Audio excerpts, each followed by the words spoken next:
Welcome to the debate.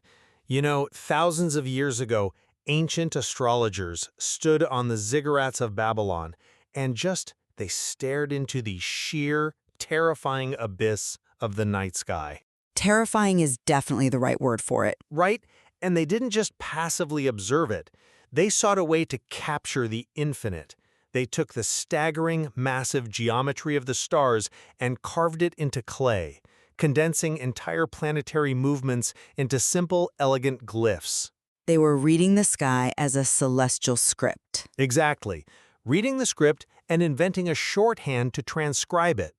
But fast forward to today, we look down at glowing glass screens way more often than we look up at the stars. Sad, but true. Yeah, it is.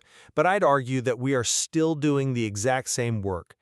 When we use emojis to summarize our zodiac signs, we are merely adopting a new digital alphabet for the cosmos.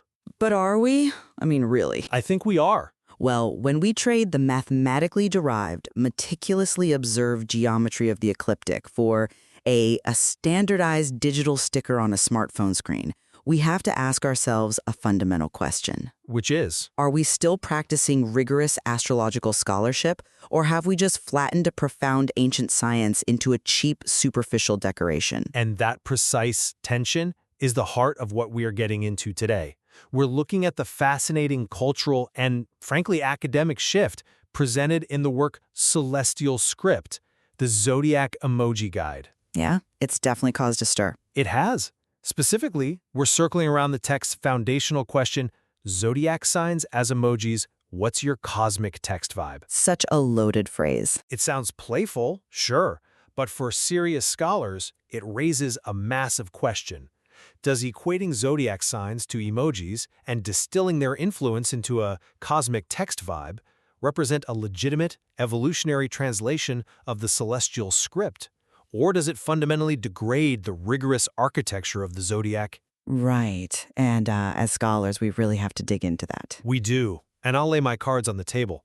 I look at this framework and I say absolutely yes, this is valid. It's a highly valid linguistic evolution of astrological symbology that proves the archetypes are robust enough to survive in the digital age. Well, I come at it from a different way. I think this reduction significantly compromises the substantive depth of astrological scholarship. You don't think it's a useful shorthand? No, I think you're trading a highly functional system of celestial mechanics for an imprecise digital vernacular. I appreciate the attempt to modernize the lexicon of astrology. Really, I do. But reducing the entire architectural complexity of the zodiac to a mere vibe strips the discipline of the exact rigor that makes it functional. I hear you on the rigor. I do. But let's think about the history of the practice for a second.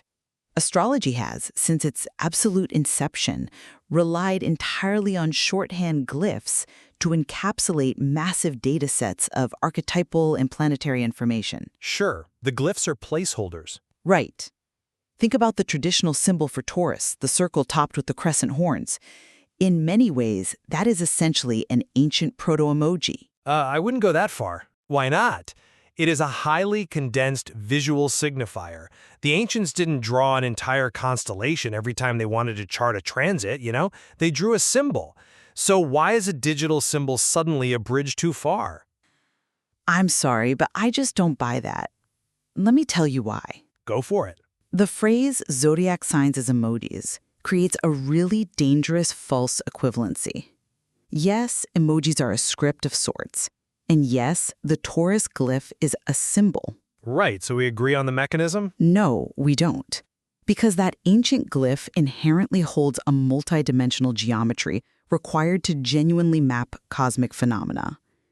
When an ancient or modern astrologer draws the glyph for Taurus, they're not just drawing a little picture of a bull. Of course not. They are referencing a very specific 30-degree sector of the ecliptic.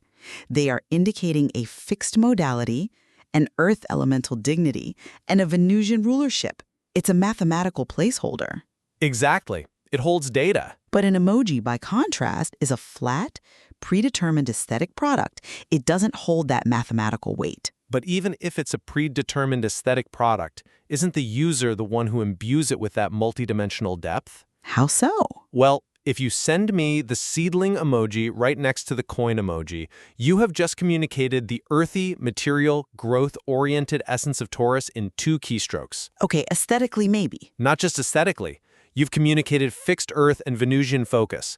The mechanism of meaning-making seems identical to me. The mechanism of meaning-making might look similar on the surface of a text message, but the ontological origin of the symbols couldn't be more diametrically opposed. Ontological origin? Yes, an origin matters in this discipline.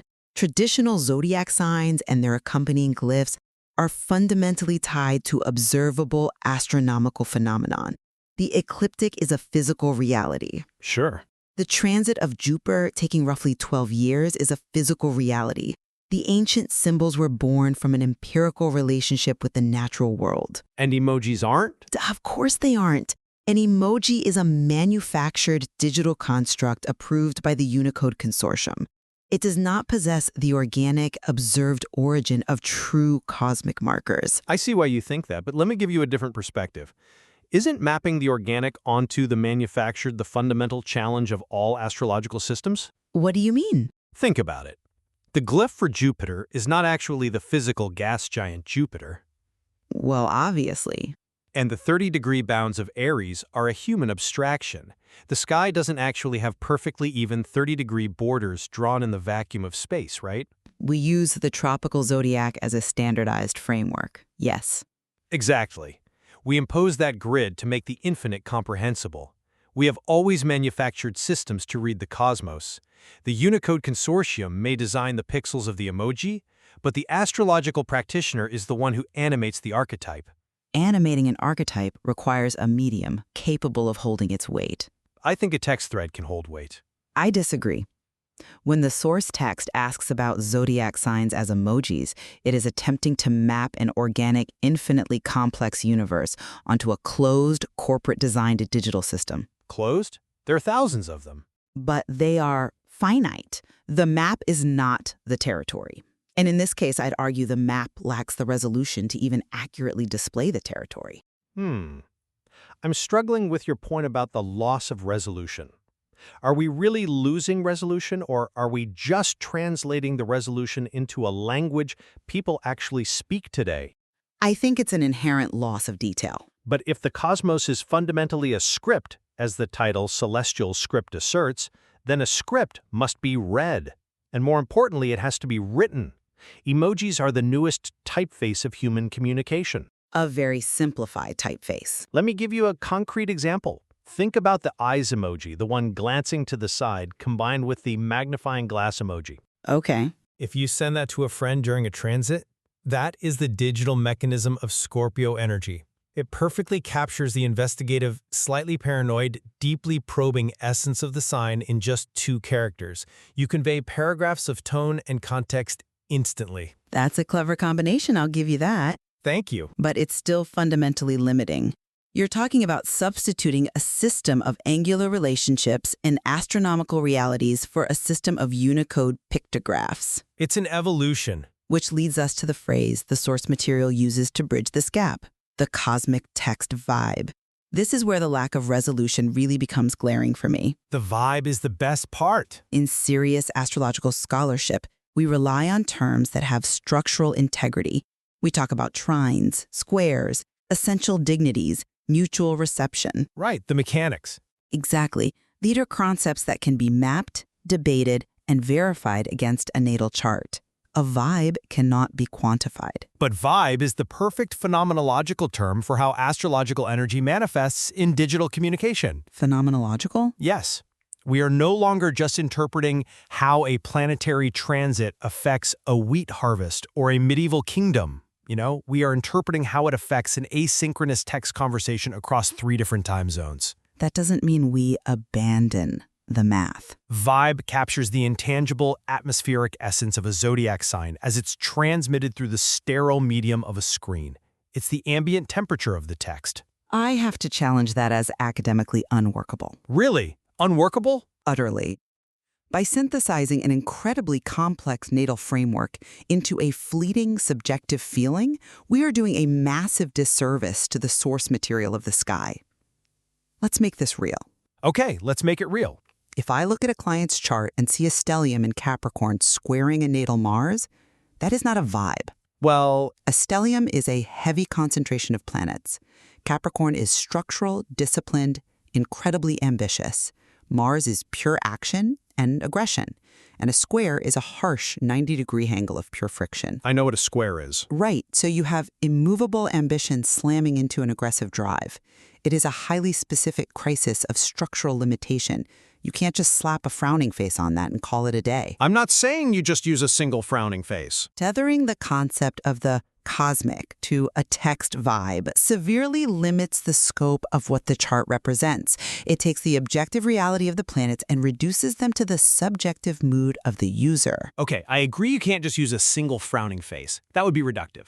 But what if we use the briefcase emoji next to the exploding head emoji, followed by the hourglass? I mean, visually, sure, that's descriptive. Isn't that the exact modern digital translation of that exact friction you just described? Immovable ambition, aggressive mental overload, and the pressure of time? It's a cartoonish representation of it. When you delineate that Capricorn stellium squaring Mars, you are breaking down the mechanics, yes, but when you actually explain it to the client, when you convey how that transit is going to feel when they walk into their office on Tuesday, you are describing its resonance, you are describing its vibe. But the resonance is the result of the geometry, not a replacement for it. I'm not saying it's a replacement. I really am not.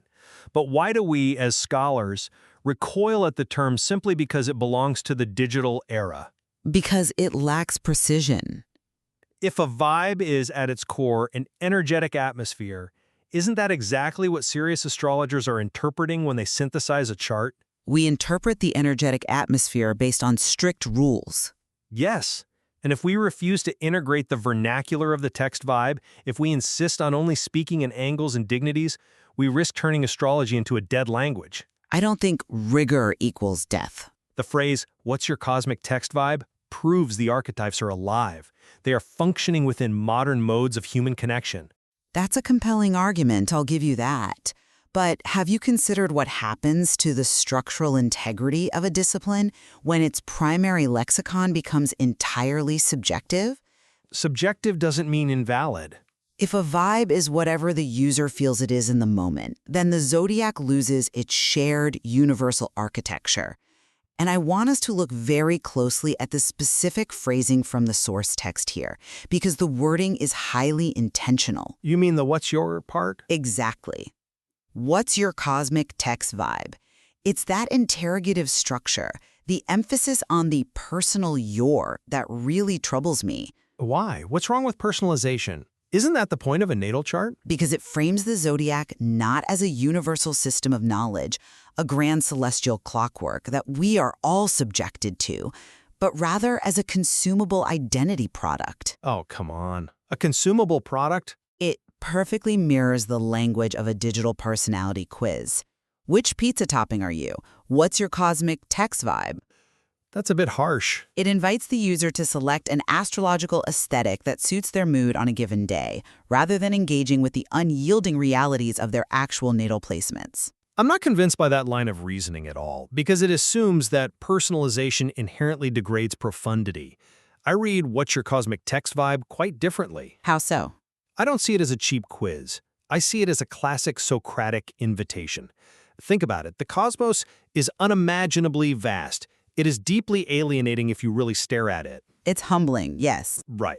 By asking the individual to locate themselves within this celestial script, using a language they literally use every single day, the emoji, the text message, it makes the abstract deeply personal. It bridges the macrocosm and the microcosm. But does it bridge it, or does it shrink the macrocosm down to fit the ego? It translates it. It says the universe is vast, but you have a specific, observable frequency within it. A frequency you just select on a keyboard? In fact, if you're listening to this right now, look at your phone, open up your frequently used emojis keyboard. This is going to prove my point. No, listen, if you're a Leo or you have strong Leo placements, I am willing to bet there is a disproportionate amount of fire emojis, sparkles, or crowns in your recent history. Anecdotal. If you're a Virgo, maybe there's an overrepresentation of the clipboard, the magnifying glass, or the thinking face. That is not a coincidence. That is your cosmic text vibe in action. It's an algorithm reflecting behavior. It's not commodification, it's accessibility. It brings the stars out of the ivory tower and places them directly into the hands of the practitioner. It allows the individual to actively participate in the archetypal reality. Accessibility is vital. I agree with you there. We don't want gatekeeping. Exactly. But there is a threshold where accessibility crosses over into mere dilution. When you ask someone to find their cosmic text vibe, you are subtly inviting them to curate their astrological reality. I don't think it's curation. It is. The profound beauty of traditional astrology is that it cannot be curated. You do not get to choose where Saturn was when you were born. Well, unfortunately, right? You must wrestle with it. You must integrate it. By shifting the paradigm to an emoji-based vibe, we shift the locus of control entirely to the user's thumb. But they're just expressing the archetype. You select the emoji that you feel represents you today. The profound, immutable weight of the celestial script is lost in favor of something that can be deleted with a simple backspace. The Zodiac should challenge us. It should confront us with reality, not just accessorize our digital presence. Yet, I would argue that celestial script, the Zodiac emoji guide, isn't advocating for replacing the natal chart with a smartphone keyboard. It isn't saying Saturn doesn't exist. It certainly glosses over it. It is investigating the translation of that chart into our most frequent mode of contemporary expression. Let's be honest about how we live today. We live in text. Too much, arguably. Maybe. But our relationships, our conflicts, our romances, they exist largely in text. If the Zodiac cannot survive translation into the digital spaces where human drama actually unfolds, then its utility is strictly historical. The emoji is just the vessel. The archetype remains the cargo. The theater matters, though. The medium is the message, as they say. But the message is still coming through. A Scorpio energy transmitted via a sequence of emojis is still fundamentally Scorpio energy. In a highly compressed format. It is still probing, intense, and transformative, even if it's rendered in pixels instead of ink. The text vibe doesn't erase the archetype. It provides a new theater for it to perform in. Well, if the theater is a digital space specifically designed for rapid, ephemeral consumption, the performance of the archetype will inherently become rapid and ephemeral. I don't think ephemeral means meaningless, though. I am not suggesting that the archetypes are dead, nor am I suggesting that modern practitioners shouldn't explore how astrology manifests digitally. Of course we should. Glad we agree on that. But as scholars, we have to maintain a critical distance. We have to recognize that when we talk about a vibe, we may be gaining a broader audience, yes. Which is a good thing. But we are absolutely losing the sharp crystalline edges of astrological geometry that have defined and protected the practice for millennia. Well, as we look at the whole picture we've painted today, it is incredibly clear that this single line from our source text, Zodiac signs as emojis, what's your cosmic text vibe, it just carries immense semiotic weight for the field. It really does. It's a lightning rod. For me, translating Zodiac signs into emojis to ascertain a cosmic text vibe is a highly sophisticated, completely inevitable evolution of the celestial script. It proves that astrological archetypes are vital and flexible enough to thrive in our modern vernacular. It represents a living language of the cosmos. And for me, while I certainly acknowledge the profound cultural relevance of adapting the celestial script for a digital age, equating zodiac signs to emojis comes at a significant cost. The loss of the math. Exactly. It sacrifices the profound mathematical reality of the cosmos for an imprecise, digitized feeling, risking the reduction of a rigorous scholarly discipline into a fleeting aesthetic exercise. We clearly share a continued divergence on whether a text vibe can truly bear the immense weight of cosmic significance without fracturing under the pressure of a digital keyboard. I think it fractures. And I think it flexes, yet there is a distinct point of convergence here. We both recognize the immense value of rigorously interrogating the language we use to define the zodiac today. Absolutely. because the language we choose ultimately constructs the reality of the practice. Exactly. And the fact that we can mine such profound epistemological debate from a concept like emoji vibes in celestial script. The Zodiac Emoji Guide suggests that there is so much more for scholars to explore regarding the semiotics of modern astrology. There's definitely a lot more work to be done. We won't declare a definitive victor today. We leave it to the community of astrology scholars to determine the ultimate validity of the emoji as a cosmic vessel. But as we sign off, I keep thinking about that ancient Babylonian astrologer standing in the dark, pressing a stylus into wet clay to capture the infinite. A powerful image. It is thousands of years later, here we are pressing our thumbs against glowing glass, still desperately trying to read the script, still trying to capture the exact same stars.